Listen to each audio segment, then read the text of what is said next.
a continuar con nuestro programa.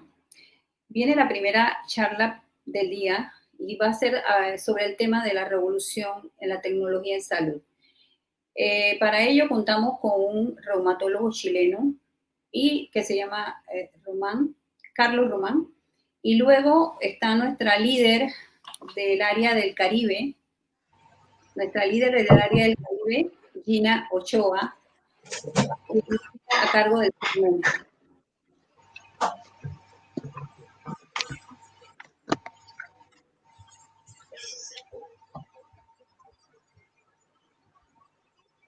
Hola, Emma. ¿Se te escucha bien, Gina? Hola, Emma. Hola, doctor Carlos Román. Muy buenos días. Los saludo desde la ciudad de Barranquilla, de Colombia. ¿Cómo está, doctor? Muy bien. ¿De dónde nos saluda? Estoy en Santiago de Chile. Santiago de Chile, hoy otro día latinoamericano donde todos los pacientes nos unimos para conmemorar el Día Mundial de la Artritis. Le damos la bienvenida el doctor médico reumatólogo de la Universidad de Chile hace más de 6 años. Inicia su medicina en el 2008 y nos va a hablar en el día de hoy de la revolución de la digital en salud. Bienvenido, doctor. Cuéntenos de usted y de la revolución en salud. Muy bien, pues, muy bien. Bueno, primero quisiera agradecer esta invitación. Para mí es un honor poder exponer hoy día y gracias a esta misma revolución digital es que todos podemos estar unidos hoy día y vernos. Si bien es cierto, la pandemia ha tenido también un cambio en la nueva forma de relacionarnos con las personas, es una oportunidad también para poder seguir conectados. Vamos a compartir pantalla para poder presentarles. Y bueno. Adelante, doctor. ¿Se ve bien? Sí. Muy bien. Bueno, hoy día 12 de octubre, ¿cierto? Quiero dedicar esta presentación a todos aquellos pacientes con artritis reumatoide. Siempre un médico, sobre todo en el área de la reumatología, debe ser muy empático y tratar de ponerse en los zapatos de todos ustedes. Es muy complejo. Yo habitualmente en mi consulta les comento a los pacientes que mientras el otro que esté al frente de nosotros no haya vivido un dolor o no haya vivido una fatiga o una rigidez como lo que le ocurre a cada uno de ustedes, es muy difícil ponerse en el lugar. Y nosotros como médicos tratamos de ser empáticos, ¿cierto? No es algo que aparezca en los libros, no es algo que uno vaya aprendiendo en la universidad, sino que lo va viendo en la cama del enfermo, al lado de ellos. Así que esta presentación va dedicada a todos ustedes. Bueno, la primera lámina quiere mencionar un poco respecto a conceptos generales en relación a la telemedicina. Y aquí yo les menciono esta definición donde la telemedicina se considera como el intercambio de información médica entre dos actores que no están ubicados en el mismo espacio, que pueden ser médico-paciente o médico con otro médico haciendo alguna interconsulta, a través de comunicaciones electrónicas mediante algún medio de comunicación electrónico, con el objetivo de mejorar el estado de salud de un paciente. Esto incluye una variedad cada vez mayor de aplicaciones y servicios que utilizan videoconferencias, correo electrónico, teléfonos inteligentes, comunicaciones inalámbricas y otras formas de tecnología de las telecomunicaciones. La Organización Mundial de la Salud define la telemedicina como el suministro de servicios de atención sanitaria en lo que la distancia constituye un factor crítico, realizado por profesionales que apelan a la tecnología de la información y de la comunicación con el objeto de intercambiar datos para hacer diagnóstico, preconizar tratamientos y prevenir enfermedades y heridas. Y también la información permanente de los profesionales de atención de salud y en actividades de investigación y evaluación, con el fin de mejorar la salud de las personas y de las comunidades en que viven. Un poco de historia. En el año 35 más o menos, ya en Italia se describe la asistencia médica remota a la tripulación de navíos en mar por medio de una especie de telecomunicación. Por radio se proveía asistencia médica a los navíos y a otras embarcaciones. Otro ejemplo, en el año 59, en el Centro Médico de la Universidad de Nebraska, se da inicio al uso de un circuito cerrado de televisión de 2 vías para la enseñanza y el tratamiento en psiquiatría. En los años 60 se estableció el servicio de circuito cerrado de televisión entre el Departamento de Radiología y el área de emergencias del Hospital General de Washington, donde nosotros podemos saber que ya la radiología fue una especie de pionera en la telemedicina, donde el radiólogo hace su diagnóstico a distancia y esto puede ser interpretado por el médico que esté en una consulta, en un servicio de urgencia. Y algo más famoso, por así decirlo, el inicio en los años 60 también, cuando se comienza a realizar un seguimiento de los signos vitales a los astronautas en sus viajes espaciales por la agencia de la NASA. El efecto pandemia. ¿Qué pasó con el efecto pandemia? Se genera la necesidad de mantener la continuidad de la atención de los pacientes crónicos, evitar el contacto estrecho y minimizar los riesgos en la atención presencial de salud. Aquí aparecen estos conceptos de telemedicina versus consulta presencial. ¿Qué hago con un paciente crónico que necesita tener algún control de su evolución, de sus fármacos, las dudas que van apareciendo en el camino? Y ahí es donde uno puede diferenciar distintos tipos de pacientes. Pacientes que llevan una enfermedad crónica de larga data, años de enfermedad, donde probablemente el paciente sea un buen conocedor de su enfermedad, versus un paciente que está iniciándose en este largo camino de la enfermedad crónica, donde al principio de la enfermedad hay muchas dudas, hay desconocimiento, hay un problema de repente con las relaciones interpersonales, hay frustraciones, y ahí se hace muy necesario que el equipo de salud pueda tener una comunicación eficaz con el paciente. Por lo tanto, el efecto pandemia presentó esta necesidad de poder agilizar un poco este proceso de la telemedicina y poder abarcar a distintos pacientes que por distintas razones no pudieron acudir a su control presencial o el centro de salud donde el paciente coordinaba su cita estaba colapsado de pacientes COVID y no tenían posibilidad de atender, como fue el caso mío. Bueno, esta es una frase que uno la ocupa también. Los médicos también hacemos teletrabajo. Apareció este término del teletrabajo, ¿cierto? En distintas áreas, en derecho, los profesores, los mismos alumnos de las clases online. Por lo tanto, la telemedicina vendría siendo el teletrabajo de nosotros los médicos. Y el otro concepto también, esta frase de que la telemedicina vino para quedarse. Si bien es cierto, como yo les mencionaba, ya en los años 20, 30 ya se hacían telemedicina probablemente un poco más arcaica de lo que se puede hacer ahora.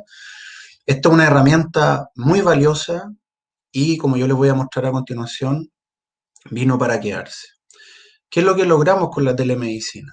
Logramos disminuir esa brecha de escasez de médicos especialistas y subespecialistas en zonas de difícil acceso.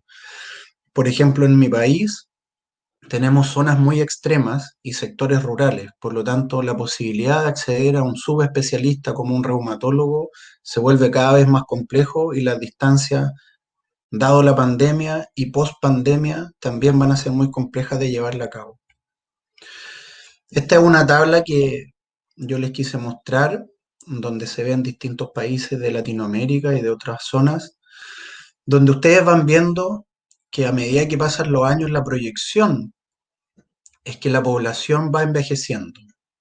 Sobre 65 años ya al 2030 en distintos países se está casi duplicando y ya en la barra del lado derecho al año 2050 se proyecta prácticamente un cuarto de pacientes van a estar teniendo una edad sobre los 65 años.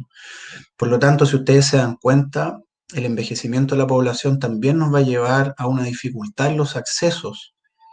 Y aquí la telemedicina se vuelve una herramienta clave. Obviamente que la telemedicina nunca va a reemplazar a la atención presencial. Como mencionaba la doctora previo a mi presentación, el diagnóstico temprano de la artritis reumatoide requiere fundamentalmente el examen físico, donde uno pueda palpar la articulación inflamada, como mostraba muy claro en el video, esa presencia de panus inflamatorio. Pero la telemedicina logra ser un muy buen complemento a la atención presencial. Por ejemplo, uno puede examinar a un paciente de manera remota, haciéndole consultas, ¿cierto? La anamnesis que llamamos nosotros los médicos, que es como una especie de interrogatorio, y con solo la anamnesis, con lo que el paciente nos va contando, su historia, sus dificultades, el dolor, la rigidez, podríamos tener sobre el 90% de algún diagnóstico. Y en reumatología, como les mencionaba, siempre va a ser fundamental examinar, pero la anamnesis puede apoyarnos mucho. Por lo tanto, la idea del concepto de esta telemedicina y de esta revolución digital siempre tenemos que mirarla con mucho respeto y debe ser un complemento a la atención presencial. En conclusión, la aplicación de tecnología al ámbito sanitario va a posibilitar distintas cosas. Primero, como les mencionaba anteriormente, superar las barreras geográficas y aumentar la eficiencia de procesos clínicos, ya sea en el área de prevención de salud, el diagnóstico, el tratamiento y el seguimiento. Mejorar el acceso oportuno a los servicios de salud, permitiendo con esto una optimización de recursos, la expansión del alcance, cobertura y calidad de la atención, la reducción de tiempos, costos de traslado y tiempos de espera. Imagínense ustedes lo difícil que se vuelve para un paciente que vive en un área rural llegar a un consultorio de reumatología, esas largas filas, esas largas esperas que esto puede eh, demorar, ¿cierto? Podemos estar un tiempo muy largo esperando y sobre todo en este periodo de pandemia el riesgo que lleva estar en un lugar cerrado, ¿cierto? Con aglomeración de personas. Y también facilitar la convivencia con enfermedades desde el hogar y el autocuidado. Y esto yo les diría que es muy importante este punto, la facilitación de esta convivencia con la enfermedad. Nosotros nos casamos con la artritis reumatoide, una enfermedad que nos va a acompañar probablemente toda la vida. Y tratar de tener esta oportunidad de estar en un lugar cercano con su médico, abriendo las puertas de su casa, en un lugar confortable para el paciente, donde uno puede ver las cosas de su diario vivir. Probablemente en la consulta puede que el paciente a veces por temor, por omisión, por falta de conocimiento, inclusive por trastornos de memoria que puede generar un dolor crónico, muchas veces nosotros pasamos por alto algunas consultas y llegamos a nuestra casa y decimos, debiera haberle preguntado esto a mi médico. Entonces, al estar frente a una pantalla, en la comodidad de mi casa, yo podría tener probablemente una relación un poco más eficaz de lo que se daría en una consulta presencial. Es lo que me ha tocado vivir a mí en mi experiencia desde que empezó la pandemia. Bueno, ¿qué desventajas tiene la telemedicina? Que acá va a ser fundamental y primordial contar con un acceso a Internet. Y eso hay una deuda probablemente en algunos lugares, ¿cierto? En Latinoamérica, probablemente en Europa, en otras zonas del mundo, nos llevan a paso agigantado esta revolución digital hace muchos años ya que se está haciendo esto.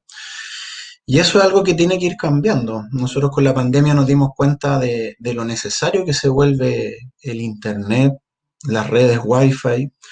Por lo tanto, yo les diría que esto debiera ser una política de Estado de cada país, el poder dar acceso a la gran mayoría de las personas, sobre todo a los pacientes que requieren su control cercano y oportuno por su médico tratante. También otra desventaja es que vamos a necesitar una conectividad confiable, ¿cierto? Y la velocidad. Y lo que mencionaba anteriormente, el examen físico ausente.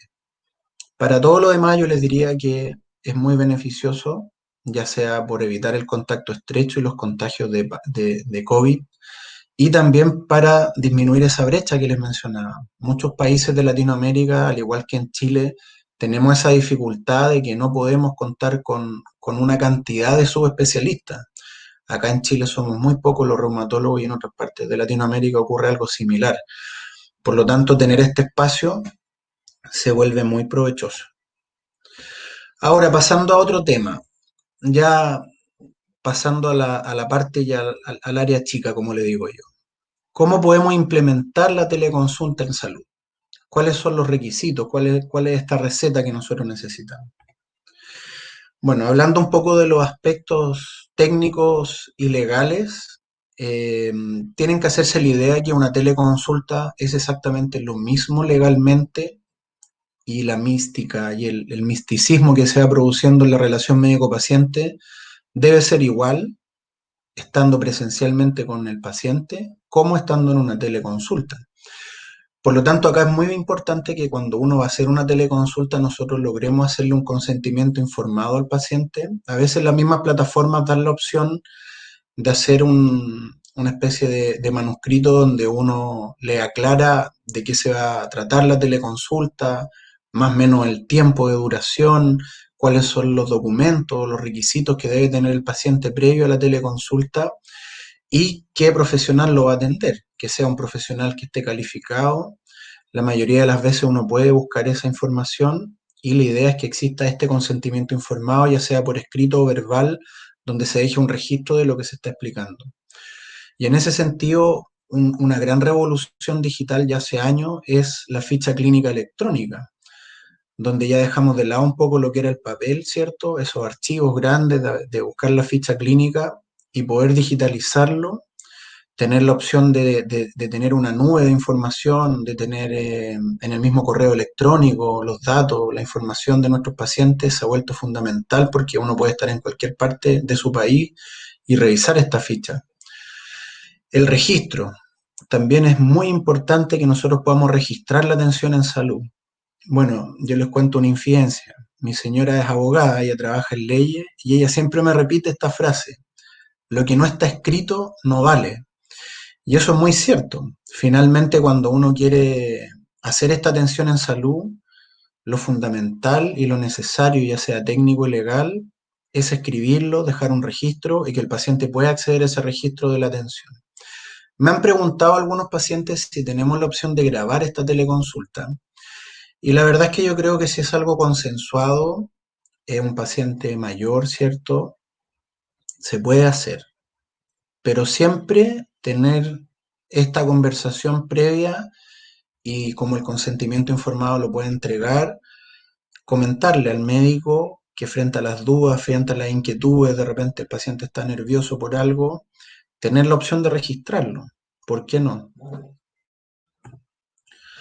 Requiere un entrenamiento, ¿cierto?, al personal médico y capacitaciones. Yo, por ejemplo, cuando empecé a hacer telemedicina, empecé a buscar mucha información, tuve la suerte de que un laboratorio financiara un curso de telesalud y telemedicina acá en Chile, en la parte del sur de Chile, hace años atrás, una universidad y un par de hospitales de esa región del sur han logrado ser pioneros en la telemedicina y ellos imparten charlas, capacitación al equipo de salud porque esto al final lo va practicando, lo va enseñando y le saca todo el provecho que los pacientes requieren.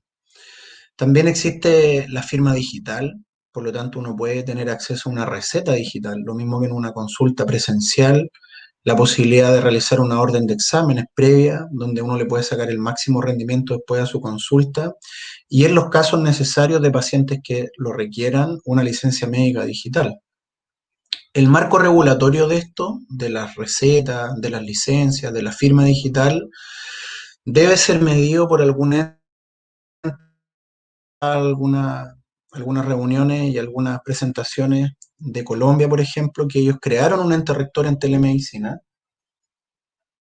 Y así como en Colombia, en otros países, por ejemplo acá en Chile, el Ministerio de Salud y el Código Sanitario que nos rige a los médicos y a los funcionarios de salud deben tener explícitamente cómo va a funcionar esta telemedicina, como un rayado de cancha, por así decirlo, donde tengan muy claras las leyes y las funciones que vamos a estar realizando. Bueno, si ustedes implementan su teleconsulta, hay una herramienta que es súper importante en artritis reumatoide, que son los índices compuestos, donde el médico habitualmente lo hace en su consulta, en algunos países de Latinoamérica y también en Europa, inclusive en los consultorios donde el paciente está esperando, ¿cierto? En su sala de espera, ellos a veces llenan cuestionarios, que son los índices de actividad que más de algunos de ustedes tienen que haber escuchado o leído. Por ejemplo, está el HAC, donde uno puede averiguar sobre la calidad de vida. Ahí yo les dejé los enlaces. Es algo que está al alcance de la mano de cada uno de nosotros. Ahora hay teléfonos inteligentes que pueden hacer cálculos de HAC, de SEDAI. El DAS-28 requiere un poco la participación del médico o de algún agente de salud calificado para poder palpar esas articulaciones que estén inflamadas y dolorosas. Pero yo les diría, por ejemplo, si ustedes van a hacer una teleconsulta con su médico reumatólogo, previo a esta teleconsulta, realizar alguno de estos índices compuestos y tenerlo digitalizado al momento de su consulta para que su médico pueda tener una idea de cómo están en la última semana, en el último mes. Hay muchos índices compuestos, pero yo les diría el HAC sería fundamental, el SEDAI, hay otro que yo no lo noté ahí, pero también hay uno que se llama RAPID, que también pueden averiguar respecto a la calidad de vida. Y eso es una herramienta que yo les diría que para nosotros los médicos, viniendo de ustedes, que son los que llevan la enfermedad en su diario vivir, se vuelve fundamental para tomar decisiones en medicina. De repente nosotros necesitamos hacer un cambio de fármaco, modificar las dosis y teniendo estos índices compuestos a la mano va a ser un apoyo muy importante. Bueno, y para finalizar, yo les quiero dejar algunos consejos prácticos para cuando vayan a realizar su telemedicina, su teleconsulta. Lo primero es que sea un ambiente tranquilo. Por ejemplo, si yo tengo hijos, estoy a cargo de un adulto mayor o de repente tengo un negocio, tener claro, por ejemplo, que al momento de mi consulta poder destinar, por ejemplo, una media hora de que nos vean a los niños, de que puedan ver el negocio, de que haya alguien que nos pueda suplir tal vez en alguna labor que yo en ese momento no voy a poder estar. Tener una buena iluminación también es importante en el momento que el paciente nos quiera mostrar algo, por ejemplo, alguna lesión que tenga en la piel, o que nos quiera mostrar sus medicamentos, o que nos quiera dar alguna pista de algo que le está ocurriendo. También es importante contar con algún papel y lápiz. Ahora, si alguien es más tecnológico, de repente en el mismo computador o en su mismo celular, podría ir tomando nota, pero yo les recomendaría siempre es bueno tener un archivador, tener un cuadernillo y poder ir anotando todo lo que van conversando con su médico respecto a las inquietudes, respecto a las dudas. Siempre también es bueno en ese mismo archivador anotar previamente las dudas e inquietudes. Tal vez algunos de ustedes ya lo hacen en su consulta presencial, pero de repente tener este checklist y tenerlo a la mano para ir haciéndole consulta a su médico. Sobre todo yo les diría a aquellos pacientes que están iniciándose en este camino de la artritis reumatoide, consulta respecto a sus fármacos, a efectos secundarios y tantas cosas más que se pueden ir consultando en el momento de la teleconsulta.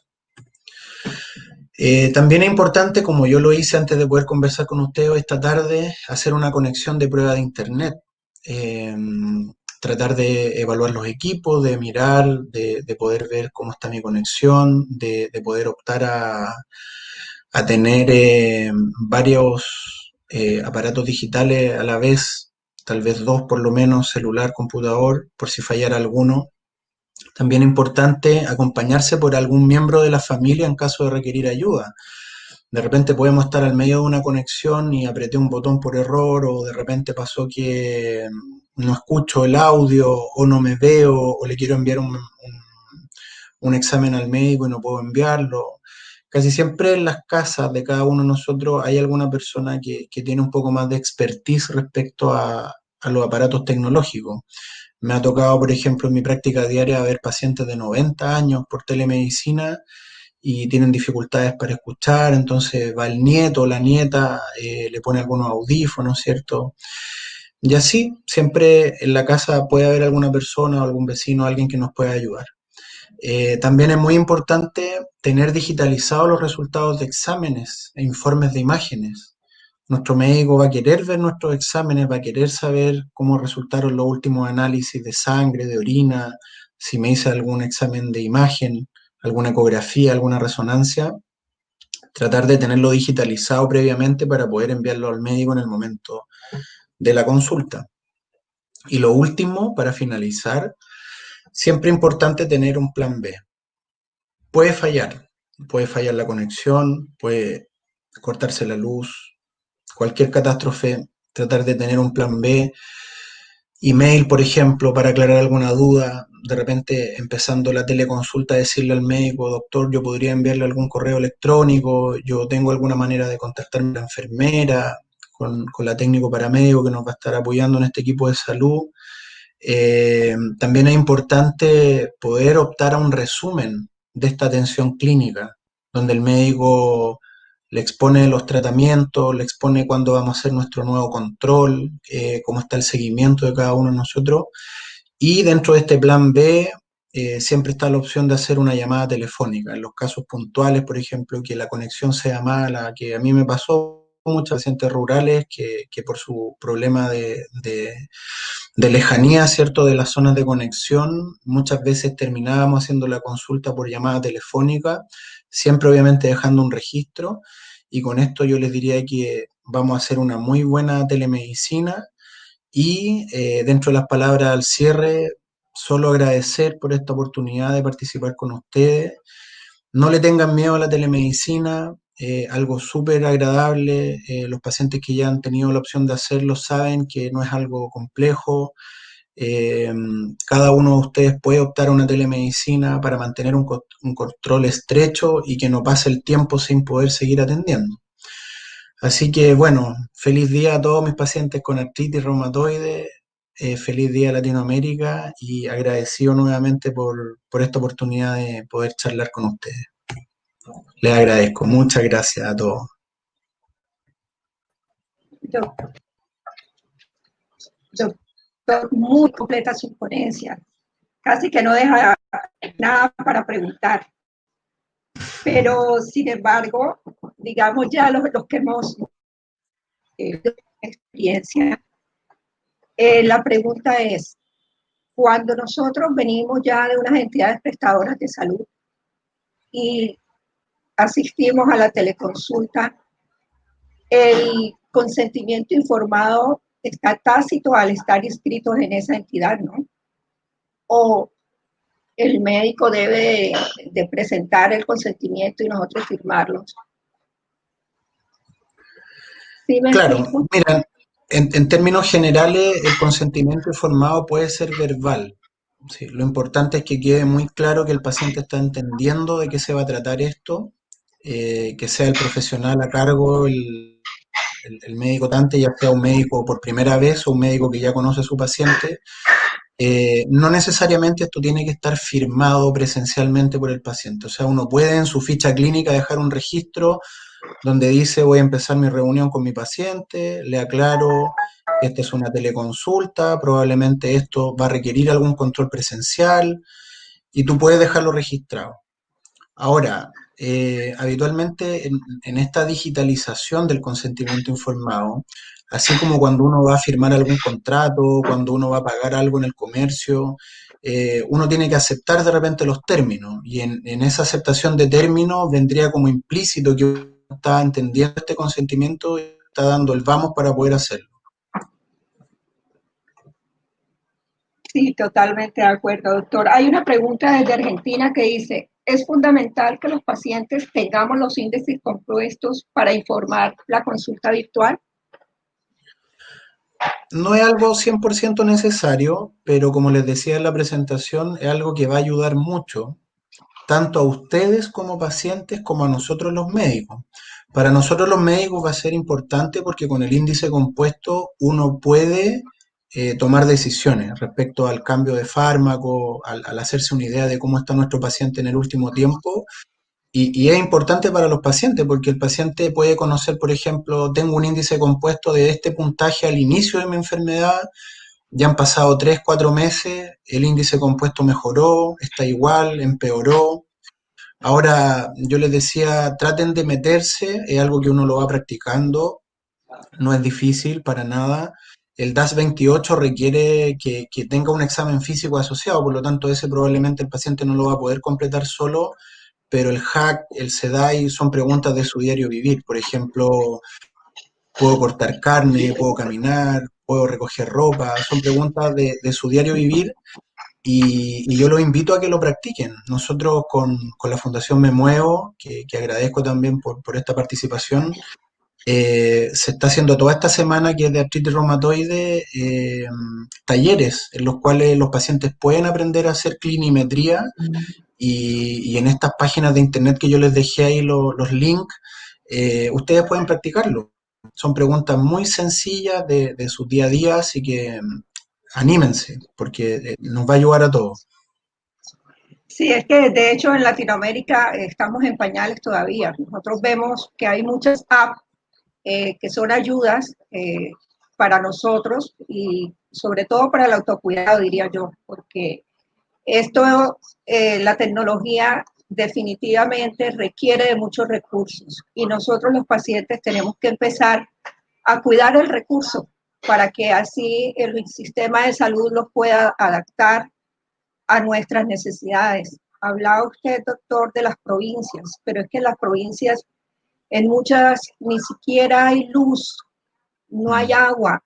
Y nos estamos dando cuenta ahorita con el COVID que los niños para conectarse tienen que conectarse de un celular prestado. Cuando nosotros nos han llamado acá a la fundación para hacer seguimiento a las recetas, por ejemplo, nos ha tocado llamar más de 5 veces a ver cómo va esa receta, pero nos dicen, doctora, lo que pasa es que el celular me lo prestan en la casa siguiente, pero ellos están en clases. Entonces es una preocupación porque cuando está uno en teleconsulta, la receta, digamos, en nosotros acá en Colombia, hay dos tipos de receta, una que es la del plan básico de salud y la otra la que está por fuera de ese plan. Pero sin embargo, como la prescripción es con el principio activo y ya muchos pacientes vienen en remisión con un medicamento que ya es de hasta con nombre comercial, al cambiárselo y esa llamada ya se pierde, toca sacar una nueva cita para que esa prescripción que estuvo mal diligenciada, entre comillas, se la vuelvan a diligenciar. Entonces, esas son de pronto las barreras que estamos viendo por el sistema. ¿Usted qué nos sugiere a nosotros como asociaciones de pacientes y como pacientes para que de nuestra parte esas barreras las ayudemos a derribar? Claro, lo que tú mencionas, Gina, es una realidad que ocurre más de lo que uno piensa a veces. Acá en Chile también a veces está esa dificultad en las zonas rurales, donde habitualmente, no sé, son 3 hijos que están en clase, hay un solo computador, o a veces no hay computador. Por lo tanto, yo creo que lo primero es tratar de hacer ese diagnóstico de cómo estamos nosotros, cada uno de nosotros en nuestras casas respecto a la conectividad. Siempre es importante, si yo voy a tener una dificultad en poder tener un par de consultas en un periodo de tiempo, y como tú decías, por ejemplo, voy a tener solo una consulta y después para poder tener una segunda puede pasar mucho tiempo, voy a necesitar pedirle el celular al vecino, a alguna otra persona. Yo creo que es súper importante que si tengo mucha dificultad en esa consulta, tratar de sacarle el mayor provecho, dejarlo anotado y tener algún correo electrónico como respaldo. Va a ser fundamental en esos casos que el paciente pueda tener acceso a comunicarse con su médico, a comunicarse con la secretaria del doctor. Bueno, por ejemplo, acá en Chile el sistema funciona de la siguiente manera. El equipo de salud está compuesto por el médico, la enfermera, la técnico paramédico, la terapeuta ocupacional y en algunos casos psicólogo. En mi hospital es muy completo, tenemos la posibilidad de contar con todos esos profesionales de la salud y habitualmente la enfermera tiene un corazón así de grande y muchas veces le va solucionando los problemas a los pacientes con este problema de conectividad. De repente ellas tienen horarios de trabajo un poco más extensos de los horarios de trabajo de nosotros los médicos y tienen a veces horarios donde pueden ayudar a los pacientes respecto a esto mismo de las recetas, respecto a dudas, respecto a solicitud de exámenes. Yo creo que sería importante primero que cada uno de los pacientes haga ese diagnóstico. ¿Cómo está mi conexión? ¿Voy a tener opción? ¿No voy a tener opción? Y el respaldo, de todas maneras, tener algún correo de contacto para poder agilizar un poco lo de la receta, que es algo tan importante. No es Sí, fácil. no es fácil, definitivamente. Ahora, doctor, la reumatología, digamos, en Colombia, tuve la oportunidad de ver que ya hicieron un ensayo con pacientes para lo que es la teleconsulta como debe ser. O sea, porque en estos días no se está haciendo como debe ser, me explico. La teleconsulta debe tener una persona ahí asistiendo desde un centro y si es el caso, eh, dirigirse eh, directamente o hacer el puente, el reumatólogo, pero actualmente se está haciendo de manera directa, sin ese puente. Ojalá se haga como debe ser. Sin embargo, usted hablaba de unos indicadores. Existe demasiada falta de conocimiento para saber esos indicadores, para el solo hecho de la conexión. ¿Cómo vamos a hacer? ¿Ya la reumatología ya está lista o es solo un ensayo clínico para irnos de una vez preparando? ¿Usted Sí. qué nos cuenta? Mira, yo tengo toda esta impresión de que la telemedicina llegó para quedarse, y no solo como yo les decía, el teletrabajo de los médicos, sino que tal vez muchas empresas de distintos ámbitos se dieron cuenta que tal vez la consulta presencial o la evaluación presencial en algún trabajo tal vez puede ser algo mixto, donde yo, por ejemplo, lo que le invito a los colegas es a tener este control mixto con el paciente. Mixto quiere decir que, por ejemplo, yo te puedo hacer una teleconsulta, yo mismo tener la opción de poder citarte en algún tiempo corto, por ejemplo, te puedo solicitar algunos exámenes y después volver a verte. Yo creo que la telemedicina vino para quedarse. Yo creo que, como tú decías en un principio, a veces estamos en pañales en algunas cosas. Muchas veces esta necesidad de la falta de conexión, del aislamiento que nos generó la pandemia, va presentando líderes en telecomunicaciones que van a ir logrando modificar estas atenciones y poder llegar a un buen puerto finalmente. Yo te diría que en reumatología, como les mencionaba al principio, sobre todo en un paciente crónico que lleva tiempo con su enfermedad, se vuelve muy beneficioso por lo complejo que es el traslado, por lo complejo que son las distancias, la espera. O sea, ya vivir con una enfermedad que te genera un dolor crónico es complejo y que tu consulta sea demoró, que tengas que esperar largo tiempo. Yo creo que igual cada país debe hacerse responsable por mejorar las telecomunicaciones y poder acceder a todos los lugares necesarios. O sea, generar, por ejemplo, un registro de pacientes crónicos y los pacientes que tengan menos movilidad, darle esta posibilidad de que tengan una muy buena conexión. Yo creo que no va a quedar solo en un ensayo clínico, yo creo que esto es algo que debe seguir creciendo, estas mismas reuniones que estamos haciendo. Imagínate tú, ¿quién pensaría que un PANLAR o un EULAR o un ACR, que son los congresos, cierto, internacionales que nos van guiando no solo los reumatólogos y también ahora los pacientes que se están incorporando a todas estas reuniones científicas, se puedan hacer masivamente a través de videoconferencias, tú estar en tu casa, poder escuchar a los distintos exponentes nacionales como internacionales, era algo que tal vez no era algo pensado y con la pandemia logramos hacerlo, ya se hizo el PANLAR, el ACR también está en esta vista y ha funcionado de maravilla, yo te diría, sobre todo para nosotros que de repente tenemos dificultades en poder movernos de un país a otro, hacerlo de esta manera ha sido muy, muy bueno para todos. Por ejemplo, hoy nos conocimos, tú y yo, Chile y Así es, Barranquilla juntos, es pero, muy pero bien. la pregunta va más allá, la pregunta va más allá. Si nosotros nos quejamos por la falta de humanización de ciertos médicos, porque cuando vamos a la consulta están mirando o el celular o el computador y ni siquiera nos miran. ¿Cómo vamos a hacer para que esa parte mejore? Bueno, tú te tienes que entender conmigo, primero que todo. Bueno, no, yo te diría que es lamentable que ocurra esa situación. Los pacientes que me conocen y la gente que trabaja conmigo sabe la calidad humana que tengo y uno parte por un tema, lamentablemente algo que no te lo enseñan en la universidad, es algo que tú lo vas viendo en tu formación, con tu familia, con tus seres queridos, las experiencias que te toca vivir a ti, probablemente como ser humano, como persona, ¿cierto? Te van marcando también, pues. Entonces yo, por ejemplo, me tocó vivir mi infancia con mi abuelo que tenía un accidente vascular, que él tenía una hemiplegia, me tocaba ver a mi madre que lo tenía que acompañar, las dificultades que a ellos se les generaba de tener que pedir un automóvil para trasladarlo, de poner la silla de ruedas en el maletero, y si llegaban tarde probablemente el médico no lo atendía y es lamentable porque de repente los colegas no ven la otra parte, no ven todos esos esfuerzos que se hacen, el tras bambalinas que le digo yo.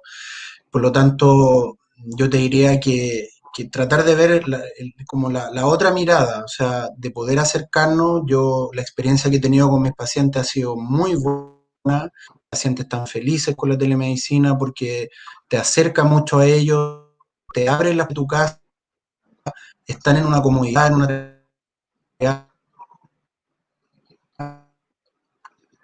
Sí, definitivamente, ¿no? A mí me encanta, no solo la telemedicina, sino la virtualidad. Inclusive tuve la oportunidad de conocer al doctor Rafael Grossman y él nos presentaba la realidad virtual y cómo asistió a la primera cirugía. Entonces, desde ahí, pues, eso fue en el 2017 en Cátedra de Europa, aquí en Barranquilla, donde tuve la oportunidad de conocer también a Cecilia de Me Muevo, y escuchar la ponencia de ella de decisiones compartidas y con los doctores Carlos Vinicio. Y esto fue una experiencia muy bonita y mirábamos de qué manera ya se viene trabajando en otros estamentos de la medicina. Solo al paciente no ha llegado, pero que definitivamente nos tenemos que montar en este bus. Nos tenemos que montar y por aquí hay otro mensaje de María Alejandra Techera y también dice lo mismo, los médicos no apoyan mucho, pero yo diría que no es los reumatólogos, doctor.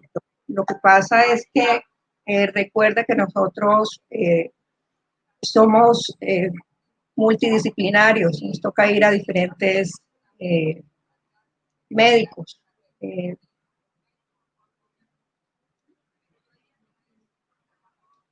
Le doy mil gracias por haber compartido esta maravillosa ponencia con nosotros y nos queda el aprendizaje de que tenemos que montarnos en el bus, como quien dice, debemos de empezar a gestionar el Internet y los medios, que el futuro es hoy.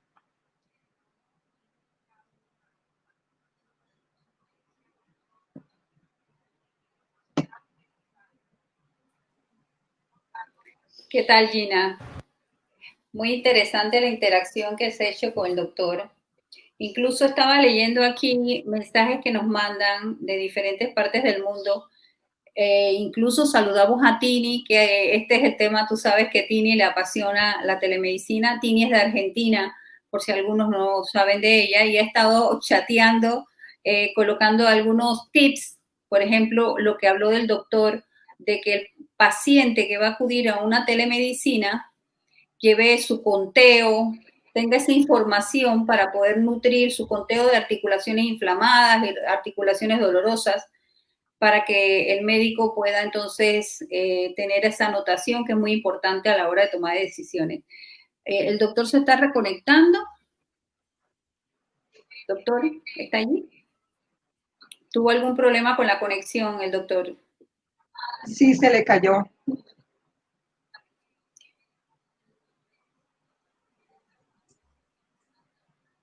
Doctor, no sé si tuvo oportunidad de escuchar los comentarios que estuvimos haciendo.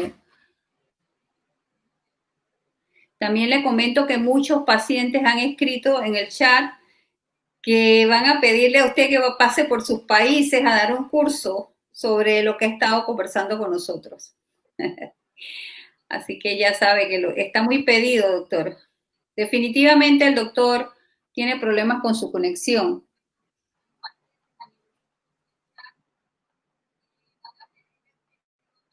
Mira, aquí dice Mariel Mariel Santoyo dice, gracias por tan valiosa información. Hace ya un año que mi reumatólogo no me atiende debido a la pandemia. Estoy en Guadalajara, Jalisco, México, y mi reumatólogo es le envío mis bendiciones a todos los expositores. También están varios conectados de Clamar, también La Plata. Vemos aquí. Uruguay. Te están saludando, Gina. Hola. Te está saludando. De Uruguay. Sí, de varios países nos saludan. Agradecemos mucho a todos por estar presentes debido pues a la caída del internet del doctor. La próxima conferencia inicia a la 1:15, así que no se nos vayan. Por ahí viene la siguiente conferencia. O si tienen más preguntas. Mira, mira el mensaje de Sandra Vargas. Dice, buenas tardes, doctor. Clamar Kit desde Uruguay. Soy una mamá de una niña recién diagnosticada. Mi pregunta es, ¿por qué hay poca información para los niños que sufren esta enfermedad? De adultos que niños y por lo menos en Uruguay. Yo como madre quiero saber más de lo que tiene mi hija.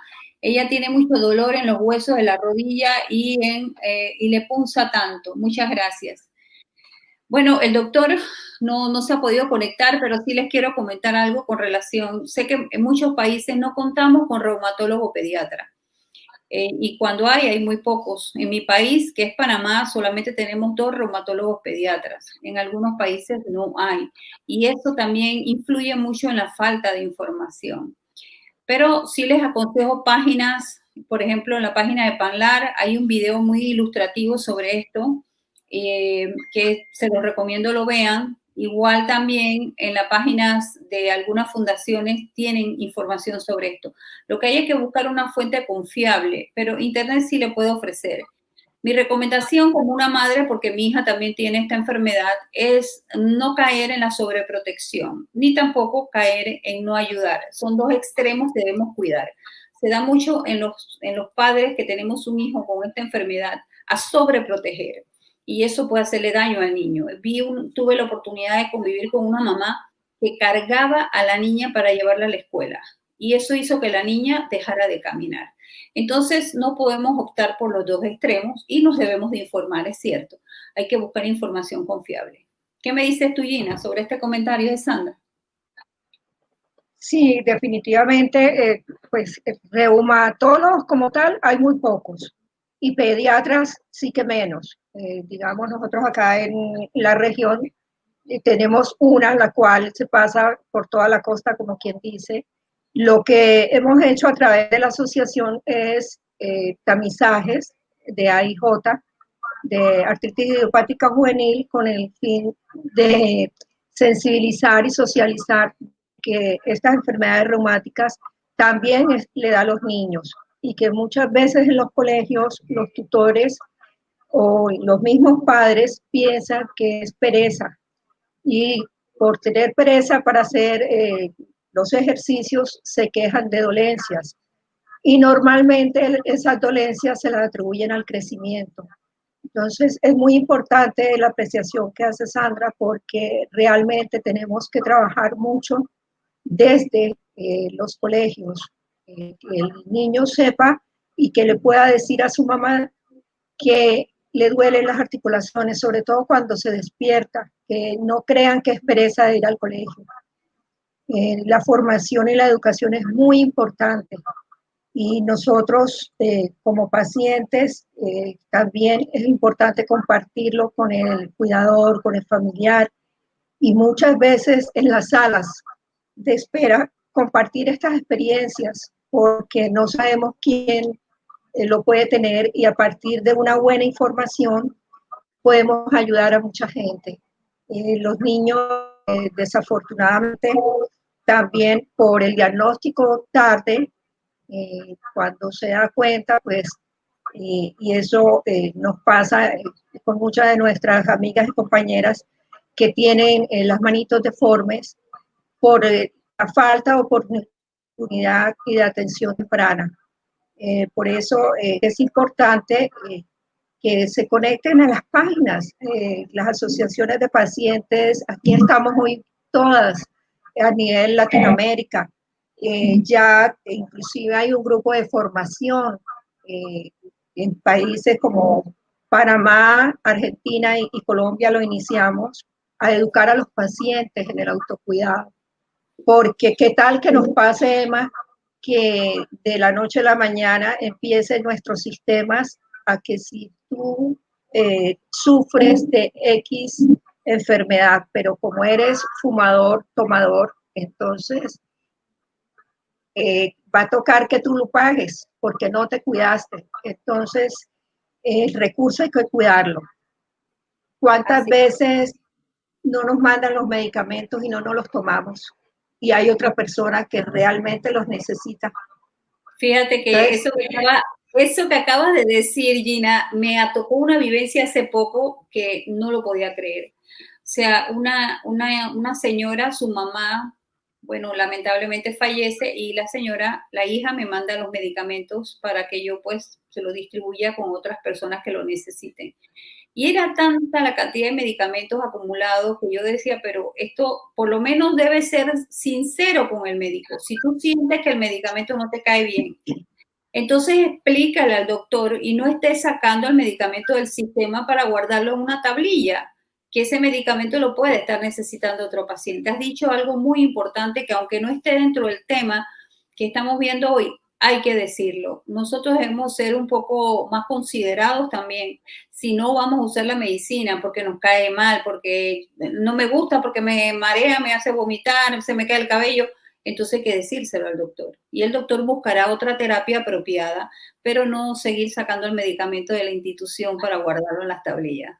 Si vieras que a mí me pasó con mi doctor, tú sabes que nosotros nos mandan esas pastillas de calcio que son grandísimas. Y por mi problema de sugar es difícil que trague. Entonces le digo yo al doctor, dígame qué hago, qué otra cosa puede ser. Y él me dio inclusive una app, la dirección de una app donde las dosis de los alimentos yo la puedo ir todos los días mirando y ver cuál es la cantidad de calcio que mi cuerpo necesita y requiere de manera natural. Entonces en esa encuentra uno que el aguacate, que la leche y cuánto tiene de calcio y cuánto debo consumir yo. Entonces esto también es tecnología y esto también es revolución, la revolución que estamos hablando hoy.